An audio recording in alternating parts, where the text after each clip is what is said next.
Twongeye kubasuhuza abakunzi ba channel yacu Update Trends. Nizere ko mumeze neza aho mugiye muherere hagiye hatandukanye. Uyu mwanya tugezemo ni wa mwanya twahariye ijambo ry'umunsi. Uyu munsi tugiye kuganira ku kintu kimaze iminsi gitera inkeke nkuko mugenda mubibona hano hanze ukuntu ibintu bigiye bimeze. Mu muryango hasa nkaho hagiramo ibibazo bigiye bitandukanye, abana ntibakiri kumvikana n'ababyeyi.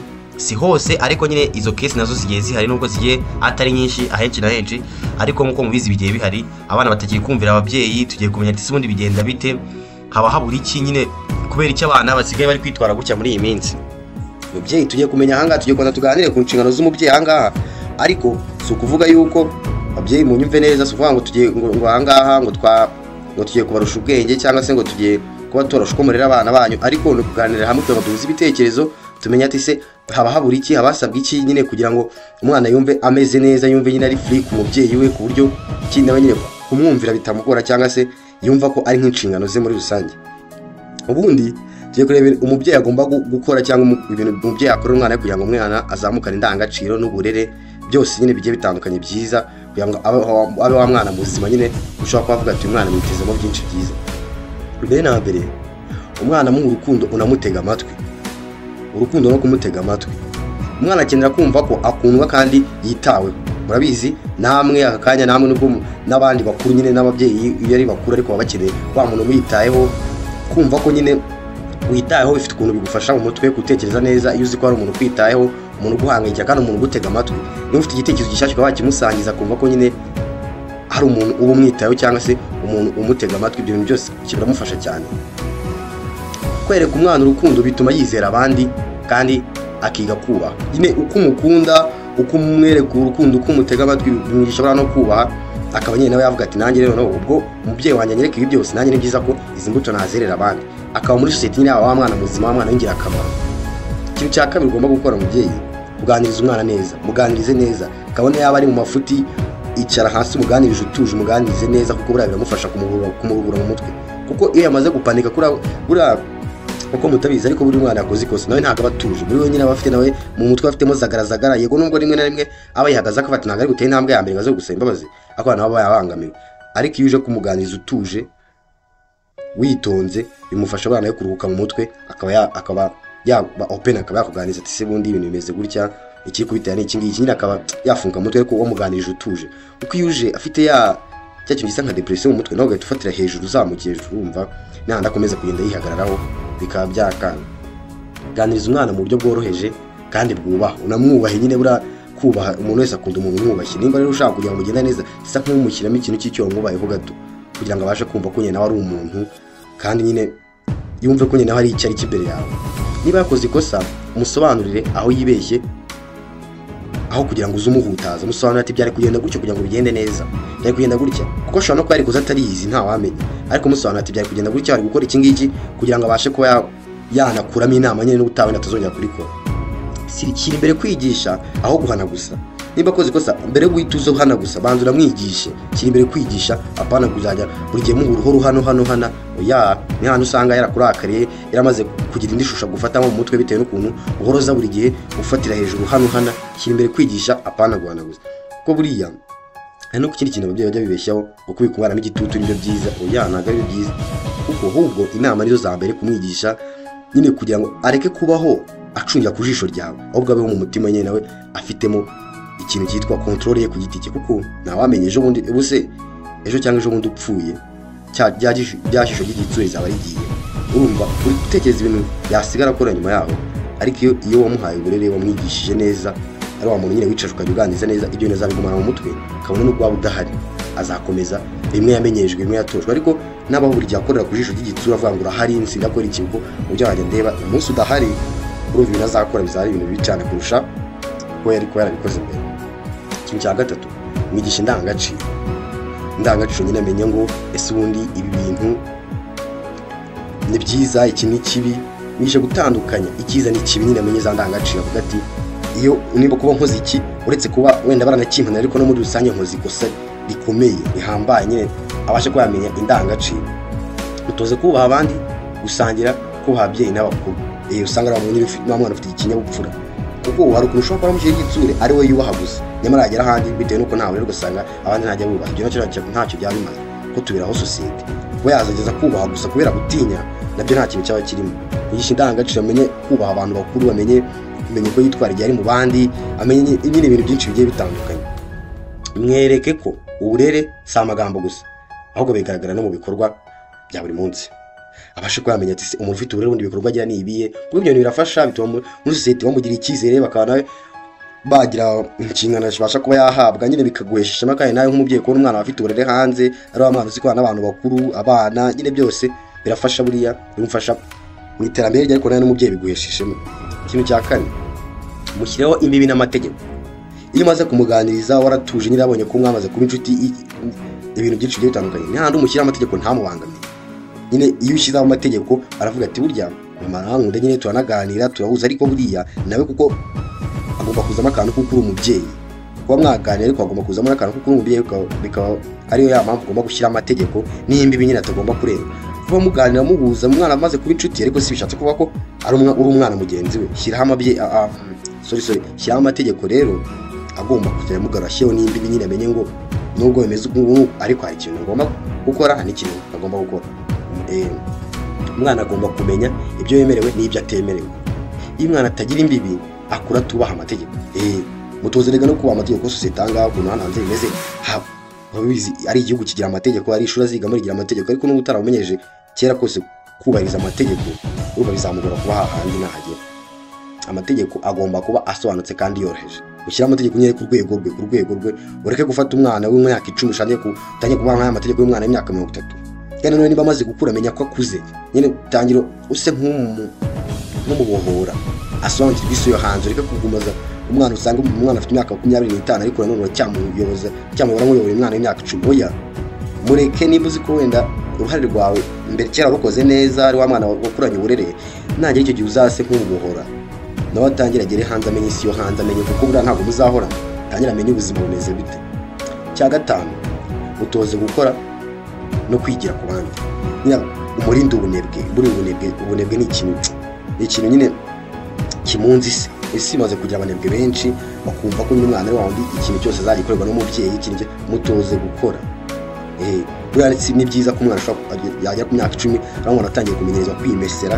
Uriya ushobora kuba mugira n'umukozi, ariko ugomba kumenya ko umwana wawe ushobora kubaho mu buzima bwiza, ariko umwana wawe bishoboka ko tuzabaho mu buzima bwiza tuzagira umukozi umufasha. Niba utaramenyereje kwikorera ya mirimo akiri muto, nko kwimesera, ari imirimo ubundi bireba umuntu ku giti cye, nko kwimesera, umwana kuba yakora isuku yo mu rugo. Nimba umukozi ntabwo nawe ni umuntu cyangwa kandi none nta nubwo azahora, ushobora no kuba ubuzima ejo bwahinduka, ariko n'ubu utaramenyeje kwikorera gukora imirimo nyine ngo abe wa mwana w'umukozi bizagorana. Niba abantu uzajya usanga niba agiye muri boarding, agiye ku ishuri, niba mwana ukorana umwanda kandi byitwa ngo baba ni mu bakira, abo ni abasirimu, ariko ugasanga reka ni wa munyamwanda waramwishe.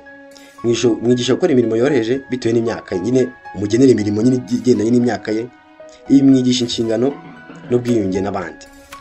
Ikintu cya gatatu tugomba gukora, mutoze isengesho n'imico myiza. Buriya ni bimwe nahoze ejo mbabwira, buri Imana ni iya mbere, gusenga. Abari wa mwana usenga nyine, buriya ibihe byose urimo ni byiza ko biragize Imana, bibe byiza cyangwa bibe bibi, Imana buriya ni iya mbere.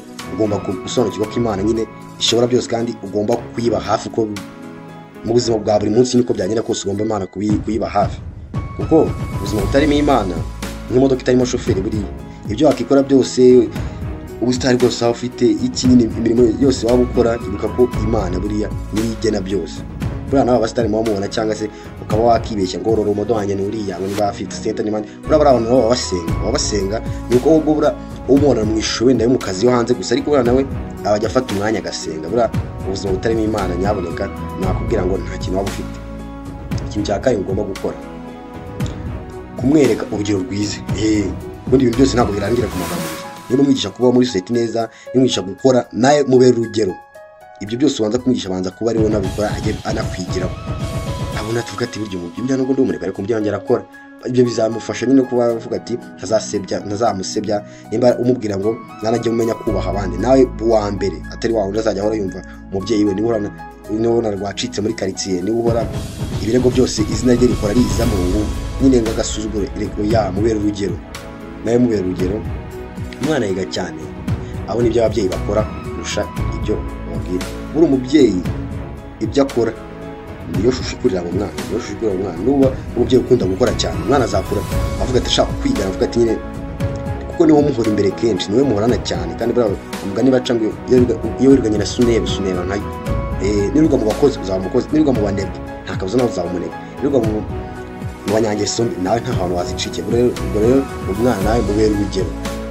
Icya munani ugomba kumukorera, gukora nk'umubyeyi, umushishikariza kwiga no kugira intego.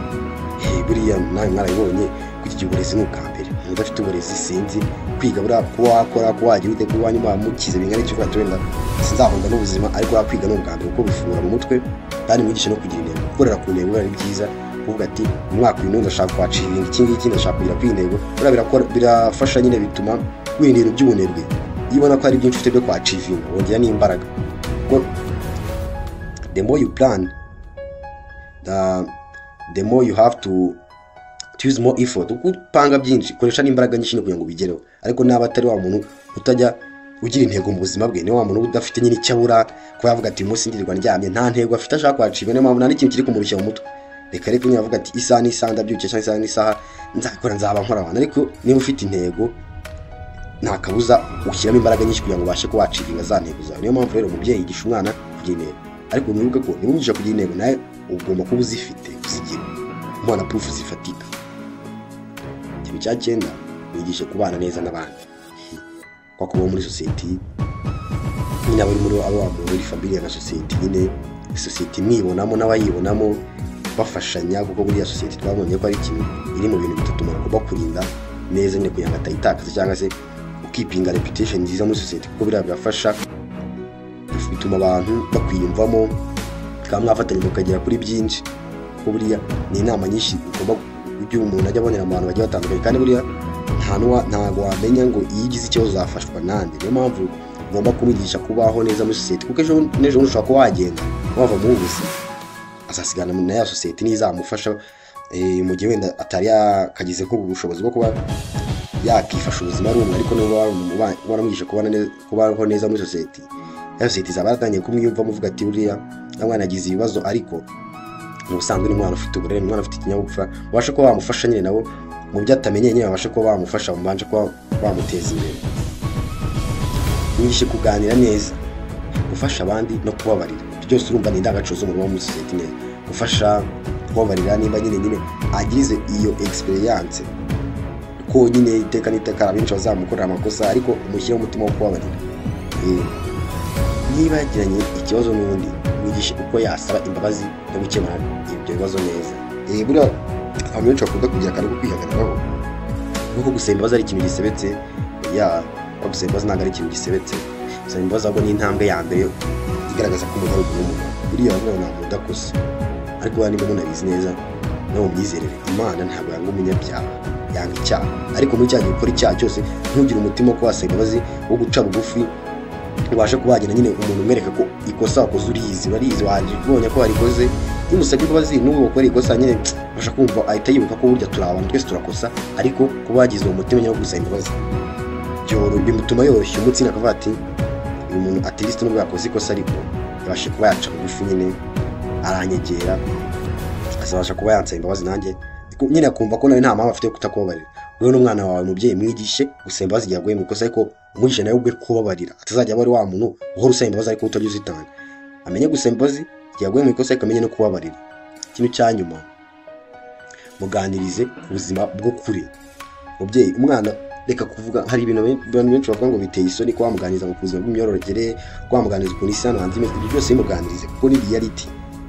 Igihe utabimuganirije nagera hanze n'ahandi azagera, nyine akabona ni ibintu bimwe ku bisoho bishyashya, ntabwo azi ibyo ari byo. Muganiriza ukuntu ubuzima bumeze. Niba ari umukuru, mubwira ati mureke wenda abashe kuhagira na za relationship n'abakobwa, buriya bintu nabwo si byiza ko nyine yakorera wa muntu w'igifura, cyangwa se wa muntu nyine birumvikana ko niba ari umukobwa cyangwa ari umuhungu, yimurinda ngo abantu nyine abandi bagenzi badahuje igitsina. Niba ari umukobwa umurinda abahungu, niba ari umuhungu umurinda abakobwa, kuko buriya ni byiza nyine ko akura nyine amenyeye ko mu ubwo buzima nyine ababona nkaho nyine ari bagenzi basanga. Kuko iyo utabimenyereje ugahora uramukirira imiti mushyira gitutu gitego ati mukobwa wanjye sinshaka kubona n'umuhungu na rimwe, uzi iyo abo bana barezwe batyo, uzi bageze muri za boarding atari kumwe n'ababyeyi babo ibintu bakora, ndabigutuye. Niba wenda utarize boarding cyangwa se warazize kera hakibaye indangagaciro, ariko twe twazize ubu tuzi ibihabera nyine biba kuri wa mwana wakuza ahuzwa nyine kugirana relationship n'abantu bandi basanzwe. Wowe muganirize amenye indangagaciro, amenye nyine umuganize kuza busanzwe umubwira ati kabone no kwagira inshuti z'abakobwa nimba umuhungu cyangwa se nimba umukobwa agira inshuti z'abahungu, menya ko nyine bigenze ukuntu bigirangira nabi cyangwa se nyine aba afite za limiti mu mutwe we, ariko ntumubuze kuba yahura nabo, kuko iyo byose ubikoze iyo ageze aho mutari kumwe ibyo kwa nibyo biba ari bibi kurushaho. Ndumva rero hari ibyo nabateguriye nk'ababyeyi, bashobora kuba hari n'ibindi, ariko nyine ibi ngibi wenda ibyo twabashije kuba twabona tubasangize, tube twagana twumva ukuntu biba bimeze ubundi mu buzima, kugira ngo bikomeze kugenda bigenda neza, kuko kandi abizi ko neza hari abana baba batacyumvikana n'ababyeyi babo, cyangwa se wenda nimba uri n'umubyeyi hari n'abana uteganya kubyara umenye ati wenda niba wa mbere byaranze cyangwa se wenda niba byanakunze, ariko n'abanyuma ibi bintu byagufasha kugira ngo ubashe kuba umwana wawe yakura ameze neza muri inshuti, muganira mwumvikana akumva, kandi na sosiyete nyine uze neza muri sosiyete, umwana ushimwa n'Imana ndetse n'abantu. Ubwira ngo nimba wakunze iyi video nagusaba gushyiraho like kugira ngo tujye dukomeza kubona ko turi kumwe. Nababwira ngo rero mukomeze kugira ibihe byiza kandi Imana ikomeze kubarinda. Ciao ciao.